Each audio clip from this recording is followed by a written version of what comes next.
আওয়ামী লীগকে দ্বিতীয়বার ছাত্র যুবলীগ আওয়ামী লীগ যাদের হাজার হাজার কর্মীর হাতে যারা অস্ত্র তুলে দিল আগের দিন রাত্রে যে না এই জঙ্গিদের দমন করতে হবে, লিটারেলি তারা এই ছাত্র জনতাকে জঙ্গি হিসেবে ট্রিট করছে। এবং এই পতনের পর তাদের যে শুভবুদ্ধির উদয় হওয়ার দরকার ছিল যে না এত মানুষ তো একসাথে জঙ্গি হতে পারে না, তাহলে আমার চিন্তার কোথাও ভুল আছে, সেটা তারা করে নাই। তার মানে তারা শিক্ষা নেয় না, এবং এই শিক্ষা না নিয়ে যদি বাংলাদেশের রাজনীতিতে আওয়ামী লীগ আবার সক্রিয় হতে চায়, আমার ধারণা আওয়ামী লীগ যে জয় বলেছিল যে আগামী 2-4-5 বছরে বিএনপি জামাত বলে বাংলাদেশের রাজনীতিতে কিছু থাকবে না, নিয়তির কি নির্মম পরিহাস। তিনি এখন নিজেই বলছেন যে আওয়ামী লীগের রাজনীতি তার পরিবার আর করবে।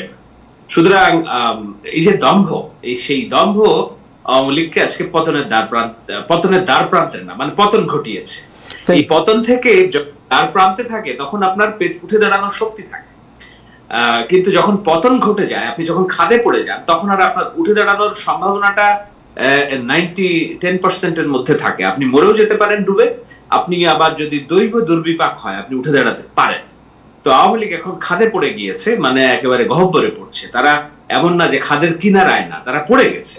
বাংলাদেশের মানুষের কাছে এই যে ক্ষত, যত লক্ষ কোটি মানুষ ঢাকা শহর এবং সারা বাংলাদেশে উল্লাস করেছে, এটি পরাজয়। আমি বলছি না শুধু ক্ষমতার পরাজয়, আওয়ামী লীগের পরাজয়। দেখুন গত 15টা বছর আওয়ামী লীগ তরুণ প্রজন্মকে নার্সিং করেছে মুক্তিযুদ্ধ নিয়ে, শেখ মুজিব নিয়ে, বঙ্গবন্ধু নিয়ে। এই তরুণ প্রজন্মর স্কুলে স্কুলে হেইল হিটলারের মতো হাত উঁচা করে দিয়ে শপথ তৈরি করা হয়, আমি বঙ্গবন্ধুর নেতৃত্বে মুক্তিযুদ্ধ হয়েছে, স্বাধীন হয়েছে, হ্যান ত্যান এত কিছু।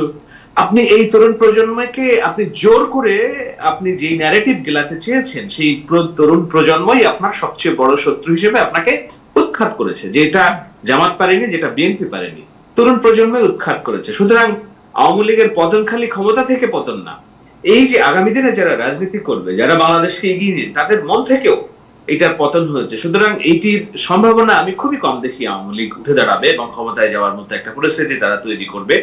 আর শেখ পরিবার তো অ্যাবান্ডনই করেছে, আমি জানি না 2 দিন পরে তারা আবার যুক্ত হয় কিনা ক্ষমাটা মাছে।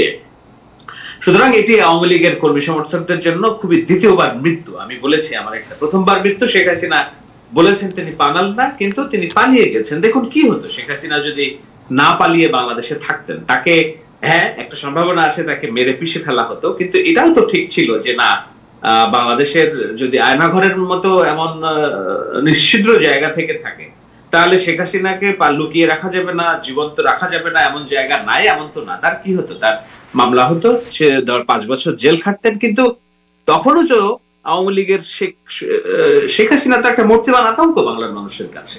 তো শেখ হাসিনা যদি এই দেশে আছেন, জীবিত আছেন, এটা যদি 10 দিন পরে জানা যেত, কিংবা এই সময় যদি আওয়ামী লীগের নেতা কর্মীরা জানতো, তাহলে তারা এই রাস্তাঘাটে যে তাদেরকে গণরোষের শিকার হতে হচ্ছে, পালিয়ে দেশ ছাড়ছে, তাদেরকে পিটিয়ে মেরে ঝুলিয়ে গাছে তুলে রাখছে, এতটা অসহায় তো বাংলাদেশের রাজনীতিতে আওয়ামী লীগ হতো না, তাই না? তাদের বুকে বল থাকতো ঘুরে দাঁড়ানো।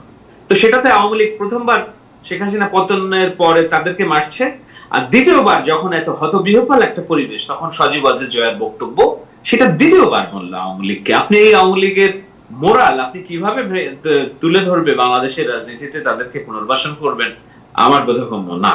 Thank you.